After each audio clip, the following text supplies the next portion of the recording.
Hello guys. तो दोस्तों, इस वीडियो में हम आपके लिए फिर से एक नई जॉब अपॉर्चुनिटी लेकर आ चुके हैं और उसके रिगार्डिंग उसके रिलेटेड सारे टॉपिक सारे कंसेप्ट इस वीडियो में हम आपके साथ डिटेल में डिस्कस करेंगे, शेयर करेंगे।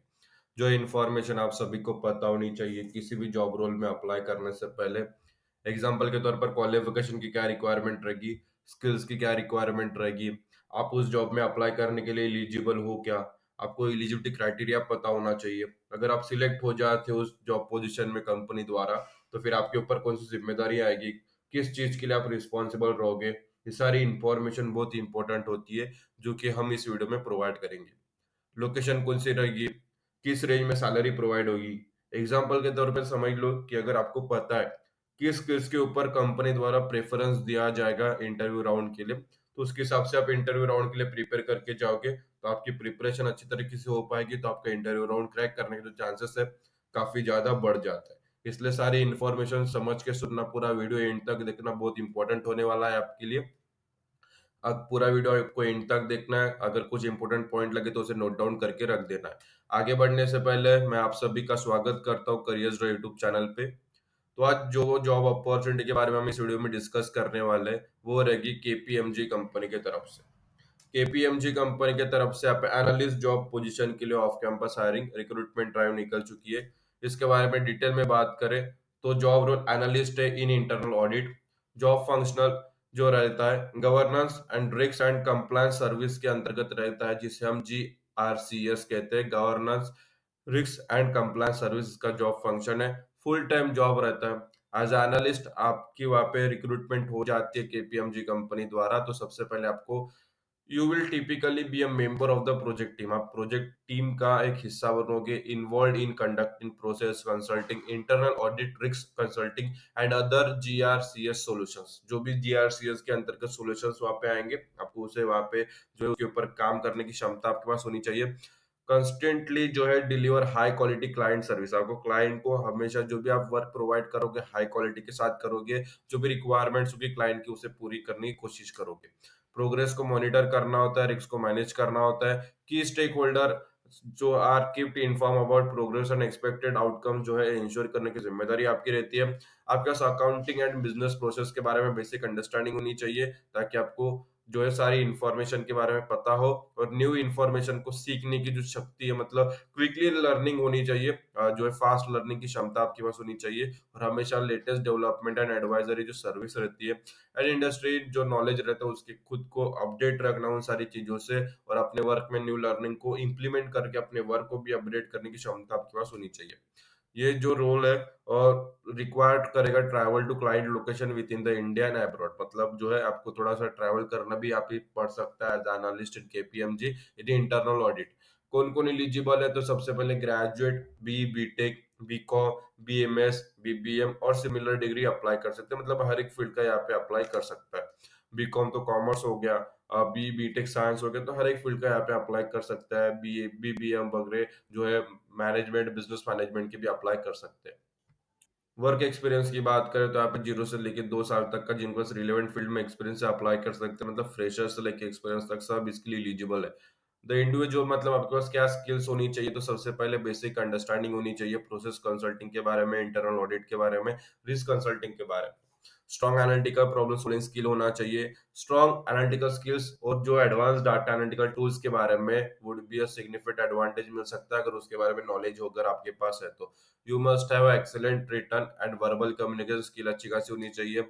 You need to be able to work effectively as a part of the team. Basic understanding होनी चाहिए आईटी सिस्टम के बारे में। प्रोफिशिएंसी अगर है in using Microsoft office tool like जैसे एक्सेल हो गया, पावर पॉइंट हो गया, वर्ड हो गया। काफी ज्यादा एज अ एनालिस्ट आपके ऊपर यही रिस्पॉन्सिबिलिटीज आएगी, आपको ज्यादातर काम एक्सेल में ही करना होता है। तो अगर आपको एक्सेल में एडवांस एक्सेल में एक प्रोफिशिएंसी है तो एक प्रेफरेंस मिल जाता है। आपको अंडर प्रेशर में काम करने की क्षमता होनी चाहिए, including meeting tight deadlines and deadline with challenging client situation that may require extended working hours. आपकी क्षमता होनी चाहिए किसी भी अंडर प्रेशर में काम करने से पहले। कंपनी में लोड बढ़ जाता है तो प्रेशर बढ़ जाता है, तो उसमें काम करने की क्षमता आपके पास होनी चाहिए। Selection process candidate should expect 2 to 3 round of personal और टेलीफोनिक इंटरव्यू रहता है, तो access, fitment and communication skill. तो यहाँ पे 2 से 3 राउंड पकड़ के चलना है आपको कि भाई वहाँ पे 2 से 3 राउंड कम से कम वहाँ पे सिलेक्शन प्रोसेस में लगेंगे। वर्क लोकेशन इसका मुंबई रहेगा। केपीएमजी सिलेक्शन प्रोसेस में जो स्टेप्स रहते हैं, जैसे रिज्यूमे स्क्रीनिंग हो गया, initial interview, technical assessment, panel interview, behavioural interview, final interview, reference check और जॉब ऑफर।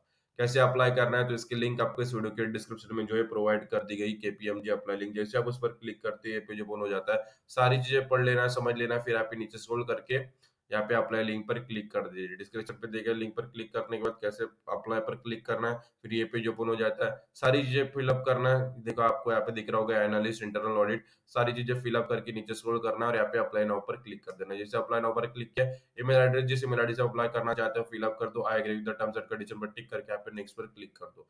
जैसे आप उस पर नेक्स्ट पर क्लिक करोगे, एक वेरिफिकेशन कोड आएगा। जो ईमेल आईडी आपने यूज की थी, आपको जो यूज करना था, अभी आपने फिलअप की थी, उस पर एक कोड आएगा वेरिफिकेशन कोड का, जिसकी वजह से कंपनी आपको यहाँ पे चेक करना चाहती है, वेरीफाई करना चाहती है कि वो ईमेल आईडी आप ही का है या नहीं है। तो यहाँ पे जो वेरिफिकेशन कोड है वो आ चुका है और हम यहाँ पे वेरीफाई कर देंगे। वेरीफाई करेंगे। वेरीफाई करने के बाद हम नेक्स्ट स्टेप पर चले जाएंगे। हमारे सामने जो है फॉर्म ओपन हो जाएगा। अभी जनरल इन्फॉर्मेशन में title, last name, first name fill up कर देना है। ईमेल आईडी वेरीफाई की, उसे चेंज नहीं करना। फोन नंबर पे अपना जो कॉन्टैक्ट नंबर लिख देना। सबसे पहले यहाँ पे कंट्री कोड, बाद में कॉन्टैक्ट नंबर, फिर यहाँ पे जेंडर आपको सिलेक्ट कर देना है। जेंडर सिलेक्ट के बाद मैरिटल जो स्टेटस रहता है वो सिलेक्ट कर दीजिए। फिर एड्रेस में कंट्री डिटेल में एड्रेस लिख दीजिए, सिटी लिख दीजिए, पिन कोड यहाँ पे आपको सिलेक्ट कर देना है। पिन कोड सिलेक्ट करने के बाद यहाँ पे स्टेट भी आपको यहाँ पे सिलेक्ट कर देना है। स्टेट होने के बाद नीचे स्क्रॉल करना है, डेट ऑफ बर्थ फिलअप कर देना है। ऐड नेशनल आइडेंटिफायर पर क्लिक करके नेशनल आईडी कार्ड जो रहता है, पैन कार्ड वगैरह आप यूज पे यूज कर सकते हैं, पैन कार्ड, आधार कार्ड, फिर यहाँ पे नेशनल आईडी, डेट, और यहाँ पे डन कर दीजिए। मतलब हमारा यहाँ पे जो है पहले से ऐड हो चुका है। तो आपको अपना नेशनल आईडी कार्ड यहाँ पे फिलअप कर देना है। अगर आपका जो है कॉर्पोरेट वर्कफोर्स पे जो है वर्कफोर्स में अगर 2 साल से ज्यादा गैप है तो आपको यस करना, अदरवाइज यहाँ पे नो करना। फ्रेशर्स को तो नो ही करना है। Please yes. तो यहाँ पे जो अगर आपका यस है तो यहाँ पे प्रोवाइड जो रीजन है आपको यहाँ पे फिलअप करना होता है। यहाँ पे वेटरन, तो अगर कुछ आप किसी फोर्स से बिलोंग करते हो तो यस कीजिए, अदरवाइज यहाँ पे नॉट अप्लीकेबल कर दीजिए। फिर नेशनलिटी, फिर कुछ पर्सन विद डिसेबिलिटी वगैरह है तो यस कीजिए, अदरवाइज यहाँ पे नो कर दीजिए। डिसेबिलिटी कैटेगरी वगैरह है तो लिख दीजिए, अदरवाइज यहाँ पे I do not have a disability पर सिलेक्ट कर दीजिए। फिर नीचे आना है।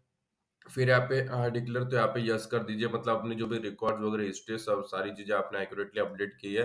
फिर do you have permanent to the work in the country, मतलब आपको परमिट है इंडिया में काम करने के लिए। Do you have permit to work in the country, तो आप यस कीजिए। अगर आप इंडियन सिटीजन हो, इंडिया में काम करने की जो है आपके लीगली राइट है आपके पास।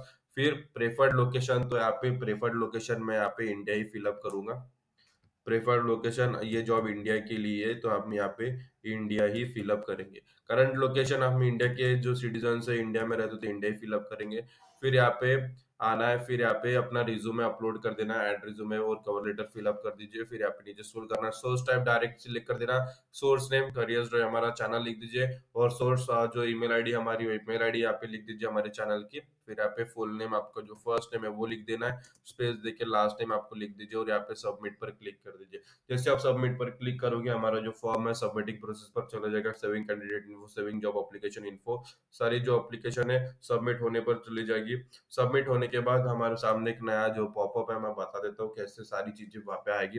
राइट हैंड साइड में टॉप पे आपको यहाँ पे thank you for your job application का एक पॉपअप आएगा, जिसमें ग्रीन सर्कल में व्हाइट टिक है। हमारी जो एप्लीकेशन है सक्सेसफुली सबमिट हो चुकी है। अभी हमने जो ईमेल वेरीफाई करके फॉर्म फिलअप किया, तो वो ईमेल हम यहाँ पे ओपन करेंगे तो आप देखोगी कि HR@SCM टैलेंट के नॉट कनेक्ट डॉट कॉम की तरफ से आप एक मेल आया, ये जॉब एप्लीकेशन सबमिटेड। तो यहाँ पे देखो, thank you for choosing to make your mark at KPMG, we received our application for analyst in internal audit. मतलब हमारी जो एप्लीकेशन है सक्सेसफुली केपीएमजी कंपनी द्वारा रिसीव कर ली गई है। अभी हमारी जो एप्लीकेशन है रिव्यू पे है। कंपनी की जो रिक्रूटमेंट टीम रहेगी हमारा जो रिज्यूमे है स्क्रीनिंग वगैरह करेगा। अगर हम उसके प्रोफाइल के हिसाब से सूटेबल निकल जाते हैं, हम उनके रिक्वायरमेंट के हिसाब से मैच हो जाते हैं, तो हमें नेक्स्ट स्टेप पे शॉर्टलिस्ट किया जाएगा। शॉर्टलिस्ट करने के बाद हमें सारी इन्फॉर्मेशन बाद में प्रोवाइड की जाएंगी, हमारे हमको उनके रिक्रूटमेंट टीम की तरफ से सारी चीजें हमको बताई जाएगी कि नेक्स्ट स्टेप क्या रहेगी, नेक्स्ट प्रोसीजर क्या रहेगी। तब तक के लिए आपको वेट करना है शॉर्टलिस्ट होने तक। अगर आपने ये वीडियो अच्छी तरीके से देखा, जो मैंने प्रोसेस बताए वो अगर फॉलो करके अपना जो फॉर्म है फिल अप करोगे, तो आपको कोई भी दिक्कत नहीं आएगी, आपका जो फॉर्म है सक्सेसफुली सबमिट हो जाता है।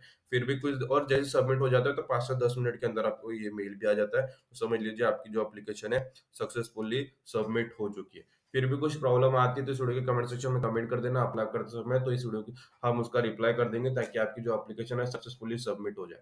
तो आज की वीडियो में इतना ही, फिर मिलेंगे अगली वीडियो में फिर नई जॉब अपॉर्चुनिटीज के साथ। तब तक के लिए स्टे ट्यून। और ये वीडियो आप सभी ने पूरा देखा, इसलिए आप सभी का तहे दिल से धन्यवाद।